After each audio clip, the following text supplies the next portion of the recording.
Buckle up, everybody, because this deep dive is going to be a wild one. We're going deep into Han Song's Dead Souls. Yo, yeah. This one is really something. It's not your typical book. I mean, Yeah. we've got excerpts from the novel itself, plus an interview with Han Song where he drops some hints about what inspired him. And we've even got some insights from the translator about, like, the challenges of bringing this book into English. Talk about layers. It really is fascinating to get a glimpse into the process, like seeing how this crazy world came together. Exactly. And let me tell you, right from page 1, Dead Souls just drops you into this unsettling hospital Yeah. where it's obvious something is very, very wrong. Yeah. But it's more than just a medical drama, you know? Right. It's like he's using the hospital as this microcosm of humanity, like a Sure. twisted reflection of our own anxieties and fears. Yes. It makes you question what it even means to be human in a world where technology has just reshaped the very fabric of reality. Like, are we even in control anymore? That's a question Han Song keeps coming back to. The characters are constantly grappling with their own identities. Their memories are fragmented. Their sense of self is constantly shifting. Like the protagonist, for example. He's all over the place. Songwriter, patient soldier, rebel leader. It's like he's searching for himself in all this chaos. And that search, that longing for connection, it's something that resonates throughout the book.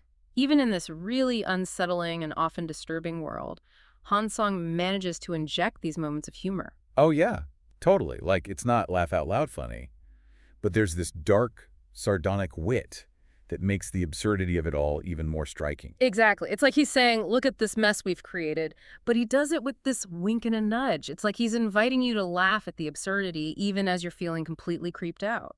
Okay, so we've got this unsettling hospital, these characters searching for themselves, and these hints that it's all connected to something much bigger. Where do we even begin? Well, one thing that really struck me is this recurring motif of escape. The characters are always trying to break free both physically and mentally. Oh, yeah, good point. The protagonist escapes from the hospital ward, from this sinking ship. He even tries to escape from his own memories. But each escape attempt just leads him deeper into this twisted world. It's like he's chasing a truth that keeps eluding him. And that truth might be too terrifying to face, which is, I think, what makes Dead Souls so captivating. Absolutely. It's a journey into the unknown, a descent into the darkest corners of human consciousness, and a challenge to our perception of reality. Okay, I'm hooked. So we've got to dig deeper into this idea of Dead Souls. It's in the title. It's a place in the book. But it feels like something way more significant. It definitely is. It's like a state of being, a spiritual emptiness, a loss of identity that permeates the entire story. It's like Han Song is exploring what it really means to be truly alive. So it's not just about literal death, but a kind of metaphorical death of the soul. Like, we can be surrounded by technology, by progress, by other people, but still feel completely empty inside. You got it. And that emptiness, that sense of being lost and disconnected, it's something I think a lot of people can relate to, especially in our modern world, you know? It's like he's tapping into this primal fear. The fear of losing ourselves, of becoming just another cog in the machine. And the way he blends these philosophical questions with this wild sci-fi world, it's just brilliant. It's a potent combination. He's making us think about the big questions, but he's doing it in a way that's both entertaining and thought-provoking. I know, right? This is already blowing my mind. Uh-huh. And we've only just scratched the surface. Oh, there's so much more to come. What else is lurking beneath the surface of Dead Souls? Well, there's this one character called Funeral Artist. He creates these beautiful and grotesque structures out of, well, you'll have to read the book to find out. Ooh, mysterious. And then there's this really seductive Dr. Summerstream. She saves the protagonist's life, but she might have ulterior motives. Wait, hold on. Don't give too much away. Mm-hmm. We want to keep our listeners on the edge of their seats, Yay. eager to discover all the secrets for themselves. You're right. You're right. I got a little carried away. But let's just say there are twists and turns you won't see coming, and characters that will stay with you long after you finish the book. All right, listeners. If you're looking for a mind-bending, thought-provoking, and just plain weird reading experience, Dead Souls is calling your name. But be warned, once you enter Han Song's world, you might never see reality the same way again. Ooh, I like that. I like that a lot. It's true, though. It really makes you think. So we've got this unsettling world, these characters searching for themselves, and these hints that it's all connected to something much bigger. Where do we even go from here? Well, one thing that really struck me is this idea of Dead Souls itself. I mean, It's a place, it's a concept, but what does it really mean? Yeah, I'm still trying to wrap my head around that. It's like Han Song is tapping into this fear of losing ourselves, of becoming empty shells, just going through the motions of life. Exactly. And the hospital itself, this massive structure on Mars, it becomes a symbol for the systems that can both heal and imprison us. It's a place of both hope and despair, where the boundaries between life and death are constantly blurred. It makes you wonder, are we all dead souls in some Yeah. way? Trapped by the systems we create, the technology, we rely on the expectations that define our lives. That's the question Han Song is forcing us to confront. And he does it by populating this world with these bizarre yet strangely relatable characters, like funeral artists who's turning death into art. It's both beautiful and horrifying, just like the world he inhabits. It's like he's found beauty in the grotesque, a way to cope with this overwhelming sense of mortality that hangs over everything. Mm. And then there's Summer Stream, the seductive doctor who seems to be playing her own game. Summer Stream. She's a fascinating character, isn't she? A temptress, a manipulator, but also a skilled healer who genuinely seems to care about the protagonist. Or does she? Han Song keeps us guessing about her true motivations, just like he does with everyone else. It makes you wonder if anyone in this book can be trusted. Even the protagonist, with his jumbled memories, seems unreliable. We're constantly questioning what's real and what's not, just like the characters themselves. And that's part of the brilliance of Han Sung's writing. He creates this atmosphere of paranoia and uncertainty that mirrors the anxieties of our own time. Think about it. How much of what we perceive as reality is actually filtered through technology, media, and other external forces? Whoa, that's deep. It's like he's taking those everyday anxieties and amplifying them, showing us what happens when we lose control of our own narratives. Exactly.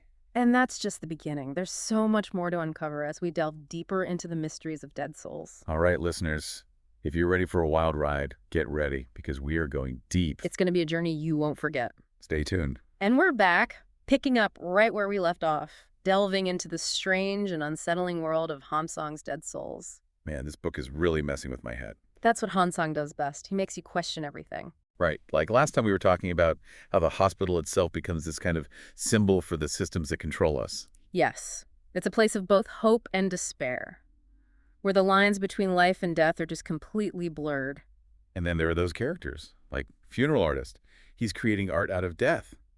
It's both beautiful and terrifying at the same time. Oh, funeral artist. He's a fascinating study, isn't he? You can tell Han Song put a lot of thought into him.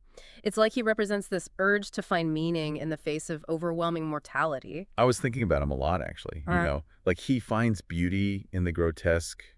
It's almost like he's trying to cope with the fact that death is always lurking just around the corner. Exactly. And that sense of unease, that awareness of our own mortality, it permeates the entire book. It's like Han Song is saying, hey, you can't escape death no matter how hard you try. And then there's Summer Stream, this seductive doctor. She's a real enigma. Ah, Summer Stream. Yeah. She's one of my favorite characters. You never quite know what her motives are. Is she helping the protagonist? Or is she manipulating him for her own ends? Han Song keeps us guessing about her true intentions. And that's what makes her so compelling. Like she's both alluring and dangerous at the same time. Exactly. And it makes you think about the nature of trust and power. Who do we trust? And why? And how can that trust be used against us? It's like Han Song is holding up a mirror to our own world, where we're constantly bombarded with information. And it's hard to know what's real and what's not, who to believe. Exactly. It's that sense of paranoia and uncertainty that really resonates, and it's amplified by the protagonist's unreliable narration. He's got these fragmented memories, he's constantly shifting roles. We're never quite sure if we can trust his perspective. And that's what makes it so brilliant. Like, we're forced to piece together the truth along with him.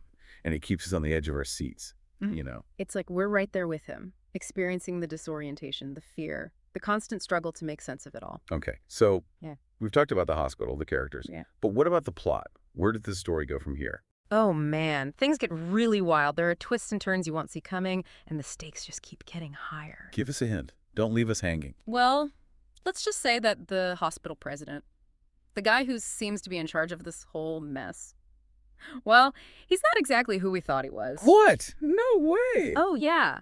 The reveal about his true identity, it's a total game changer. It makes you reevaluate everything you thought you knew about the power dynamics at play. I'm dying to know more. but I don't want you to spoil it for our listeners. Don't worry, I won't. But let's just say that Han Song doesn't shy away from exploring the dark side of human nature, the greed, the ambition, the willingness to exploit others for personal gain. It's like he's showing us the worst possible outcome of our obsession with progress and technology, Yeah. you know? Like, what happens when we lose sight of our humanity in the pursuit of power? Exactly. And Yeah. that's what makes this book so thought-provoking. It's not just a wild sci-fi ride. It's a commentary on the human condition. Okay, so we've got this mysterious hospital president, these unreliable characters, and a plot that's full of twists and turns. What else can we expect? Well, there's this thing called the universal treatment machine. It's this mythical device that everyone seems to be searching for. It's like the key to ultimate healing, maybe even immortality. Wow. Immortality, that's a heady concept. Right. And it raises all sorts of ethical questions like who would have access to such a technology and what would the consequences be?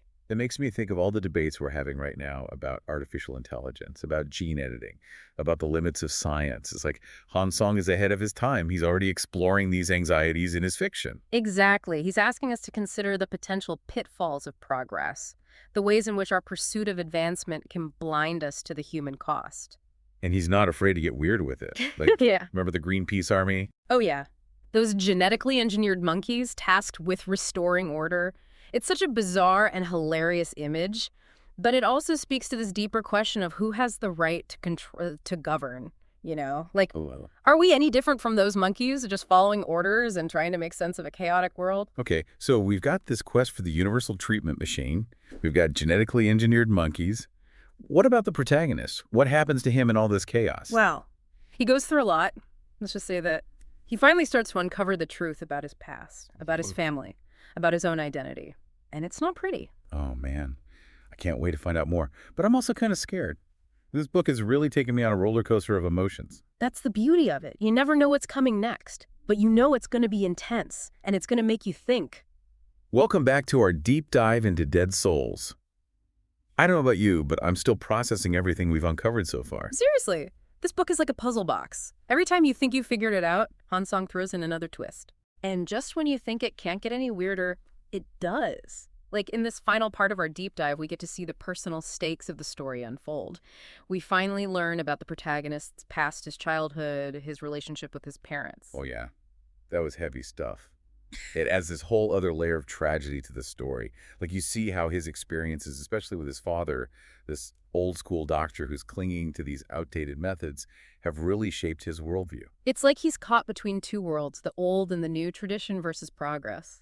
And he's just struggling to find his place. Right. And then there's the whole mystery surrounding his mother's disappearance, which adds this element of longing and abandonment to his character. It makes you understand his desperation, his need for connection, his susceptibility to manipulation. It's like he's searching for something to fill this void in his life, but he keeps getting drawn to people and situations that only lead him further astray. It makes his journey all the more tragic. Yeah. You know, you just want him to find peace, to break free from this cycle of suffering. But the world of Dead Souls seems determined to keep him tracked. Exactly. And then, of course, there's the shocking revelation about his true identity. Yeah. I won't spoil it for our listeners, but let's just say it turns everything on its head. Oh, man, that was a mind-blowing twist. Yeah. It makes you question everything you thought you knew about him, his motivations, his entire existence. It's like Han Song is forcing us to reevaluate the whole story. Right, and it speaks to this larger theme of control and manipulation, the idea that we're not always in control of our own destinies, that we're all just pawns in a game being played by forces beyond our comprehension. Which is a pretty terrifying thought when you really think about it. And as we head towards the climax of the book, we see this epic confrontation unfold between the patients, the doctors, the Greenpeace Army. It's chaotic, violent, and yet somehow deeply symbolic. It's like all the simmering tensions, all the repressed emotions are finally boiling over. The hospital itself becomes a battleground for these competing ideologies, these different visions of the future. And in the middle of all this chaos, Han Song's descriptions of the hospital are so vivid and unsettling. It's this massive, sprawling complex that's both a place of healing and a site of industrial production, where the line between life and death is completely blurred. It becomes a metaphor for the world itself, doesn't it? The systems we create, the technology we embrace, can both sustain us and destroy us. And it's ultimately up to us to decide which path we take. And then there's the ending. I don't want to give anything away, but it's definitely not what I expected. It's open to interpretation, which is something I appreciate about it.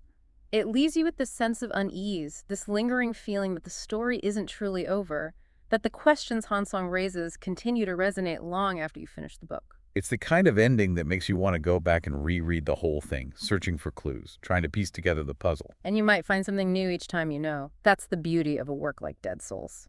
It's layered, complex, and ultimately defies easy categorization. So if you're looking for a safe, predictable, feel-good read Dead Souls, is probably not for you. But if you're willing to be challenged, to have your perceptions of reality twisted and turned upside down, then I urge you to check it out. It's an experience that will stay with you. I can guarantee that. It's a book that makes you think, feel, and question everything you thought you knew about the world and your place in it. Well, I think we've covered just about everything. We've gone deep into the characters, the themes, the plot. What a wild ride it's been. It's been a pleasure exploring this book with you. Likewise. And to our listeners, if you're ready for a mind-bending and unforgettable journey into the heart of human consciousness, then pick up a copy of Dead Souls. But be warned, once you enter Han Song's world, you might never see reality the same way again. That's for sure. This is a book that will stay with you. And that's a wrap on this deep dive into Dead Souls. Until next time, keep exploring, keep questioning, and keep diving deep.